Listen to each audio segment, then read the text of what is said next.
શ્રી વલ્લભાધીશ કી જય, મુસાઈજી गिरिराज की जय, श्याम सुंदर श्री अम्बे महारानी की जय, गुसाई जी परम दयाल की जय, गोपनाथ की जय, दाऊ दयाल की जय, श्री नवनीत प्रिया लाल की जय, अपने माथे विरता सेव्य स्वरूप की जय, બધા વૈષ્ણવને દાદા કરી જય શ્રી કૃષ્ણ. જો આપણે લીલી પરિક્રમામાં ક્યાં આવ્યા છીએ? વૃંદાવન. એને પેલા આજે જે એકાદ બે પ્રસંગ જે છે ને સાંભળ્યા, બહુ સરસ હતા. જે જેથી મળી આવ્યા. હા, જે જેથી મળી આવ્યા. કેવો આનંદ આવ્યો ને મળવા ગયા હતા.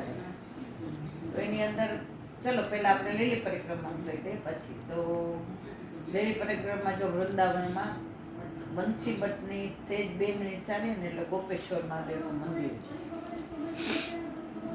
એટલું પ્રાચીન છે એ સ્વરૂપ. એવું કહેવાય છે કે કૃષ્ણના પ્રપૌત્ર બ્રજનાથજીએ પધરાવ્યું અને એ બધા સ્ત્રીઓના શૃંગાર કરે. શંકર ભગવાન ગોપેશ્વર મહાદેવ સ્ત્રીઓની સાડી બાજુ ગોપી બન્યા ત્યારે ઠાકોરજીનું દર્શન માત્ર. ગોપી બનવા માટે બધા સ્ત્રીઓના વસ્ત્ર ધારણ કર્યું અને એના કારણે એ સ્વરૂપ એ છે, એના કારણે આવે છે. બરાબર.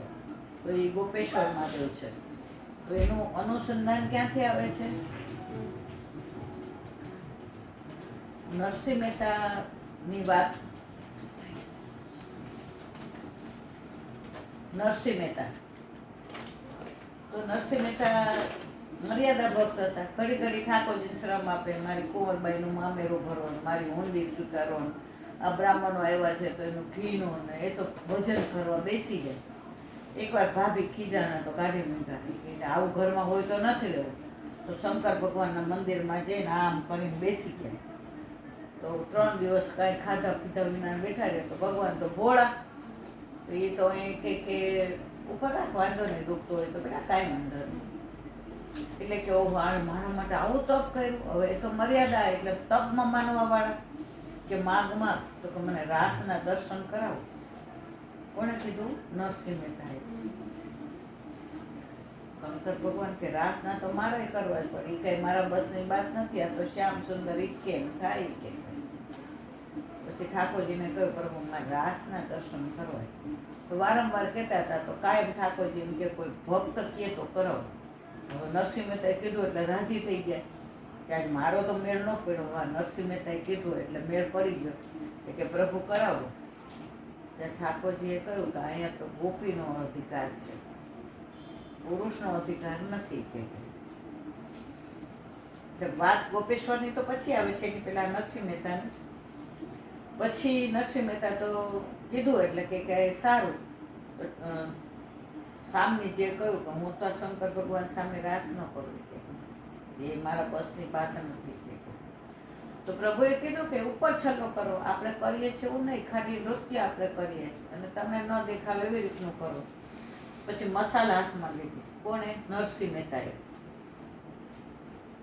અને મસાલા દેખાય એવી રીતે એટલા દર્શન ઉપર છેલ્લા, જે મૂળ રાસ છે એના નહીં.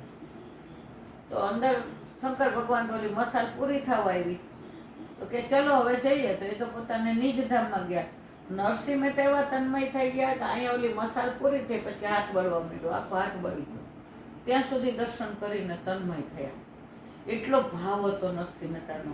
એટલે આ ગોપેશ્વર મહાદેવને નાને કાંઈ લેવા દેવા નહીં, પણ આજે આ પ્રસંગ સાંભળીને આવી ગઈ એટલે મારા મગજમાં હતો. એટલે મેં કીધું જો મર્યાદા ભક્ત હતા છતાં એનો ભાવ કેટલો ઉત્તમ હતો. એને ઉપર છેલ્લા રાસના દર્શન થયા તો આવા તન્મય થયા.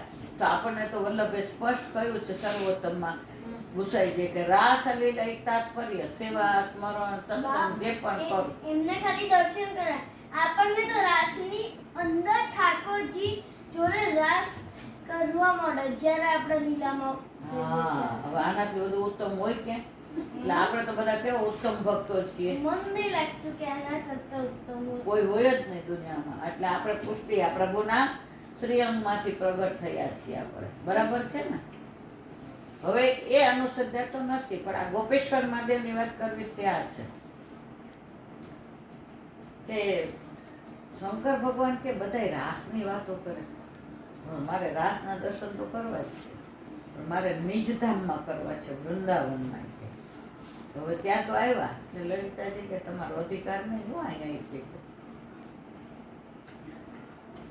તો કે શું કરું, ગોપી બનીને આવો તો થાય. તો શંકર ભગવાન તો હવે પોતે તો કેવું ધારણ કરે, સાપ ને નોળિયા ને પેલી ભભૂત ને રુદ્રાક્ષ ને એ બધું ઉતારીને દાઢી બાઢી મૂછ બૂછ કાઢીને સુંદર મજાના તૈયાર થયા ને ચણિયા ને ચોળી ને ચુંદડી ને શ્રીંગાર ને વેણી ને લર ને તોરા ને બાજુબંધ ને બેરકા ને પોંચી ને અણવટ ને વીછડી ને ચુંદડી નું આમ ઘૂંઘટ તાણ્યું. બધી ગોપીઓ તૈયાર થઈ નથી. બધી ગોપી કે નવા આવ્યા છે, બોલે તો ખબર પડી જાય.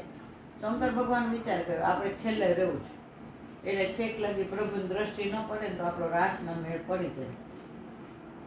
ઠાકોરજી સુંદર સજી ધજી તૈયાર થઈને આવ્યા. એમને તો ખબર પડી ગઈ એટલે શું કીધું, આજ તો આપણે છેલ્લેથી રાસ શરૂ કરવો છે, આજ પહેલેથી નથી કરવો. તો જ્યાં શંકર ભગવાન હતા ત્યાં ઉભા રહીને કે આવો આવો ગોપેશ્વરજી આવો. એ કે શંકર ભગવાન કે આને શું કેવું મારે, આની લીલા અપરંપાર છે, એટલે તો મેં હૃદયમાં રાખ્યો છે. ઝેર પીધું ને મેં અંદર ના જવા દીધો, કારણ કે મારા આરાધ્ય આપ છો, અંદર બિરાજો, અને ઝેર અંદર જાય હું જ દોષનો અધિકારી બનું. અને ઈ ગોપેશ્વરજીનું સ્વરૂપ ત્યાં બિરાજે છે.